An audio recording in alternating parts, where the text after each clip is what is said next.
হয়, প্ৰিলিমিনাৰী মানে মই আহি পোৱা বেছি টাইম হোৱাও নাই এতিয়া। মানে আপোনালোক হয়তো যিমান সময়ৰ পৰা আছে, মই তাতকৈ কম সময়হে এতিয়া সোধা পোছাখিনি কৰিলোঁ, যিসকলক পালোঁ। ঘটনাটো আপোনালোকে গম পাইছে যে দুখৰ ঘটনা এটা, সৰু কেঁচুৱা এজনী মাৰ্ডাৰ হৈছে, প্লাছ ৱাইফ এগৰাকীৰ মাৰ্ডাৰ হৈছে।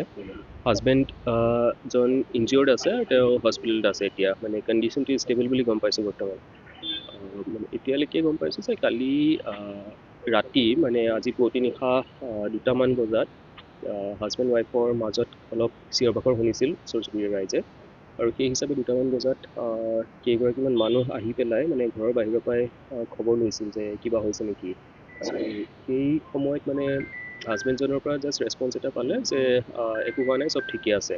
কিন্তু বাকী ৱাইফগৰাকীৰ পৰা কোনো ৰেচপঞ্চ নাপালে। তাৰপিছত ঠিকে আছে বুলি কোৱাৰ পিছত তেওঁলোক ঘৰা ঘৰি গ'লগৈ।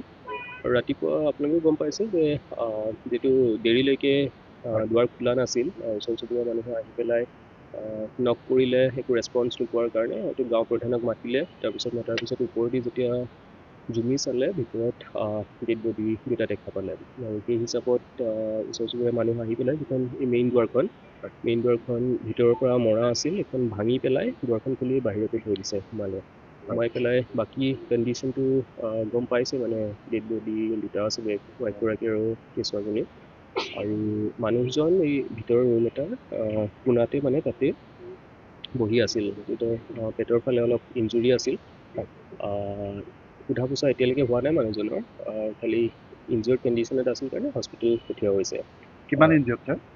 মানে এতিয়া মই ডেফ্ট কিমান কিমান মই গম নাপাওঁ, কিন্তু ডেঞ্জাৰ লেভেলত নাই বুলি এইটো গম পাইছোঁ।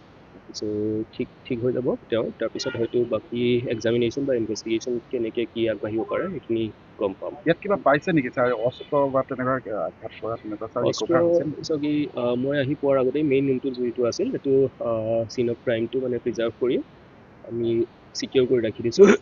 কাৰণ ফৰেঞ্চিকৰ টীম এটা আহি আছে, তেওঁলোকেহে মানে প্ৰথম এক্সেছ দিয়া যাব তাত। গতিকে মই ৰুমটো সোমোৱা নাই, খোলা নাই, যাতে কিবা এভিডেঞ্চ ডেষ্ট্ৰয় নহয়। চ' সেইকাৰণে মই শুনিছোঁ যাতে দাই এখন অলপ তেজ লাগি থকা ভিতৰত আছে বুলি মই শুনিছিলোঁ। আৰু সেইখিনি কোনখন দা কিমান ডাঙৰ মই এতিয়া ক'ব নোৱাৰিলোঁ। টীমটো আহিলে তেওঁলোকে যেতিয়া খোলাৰ পিছতহে আমি বাকী প্ৰচেছখিনি কৰিম।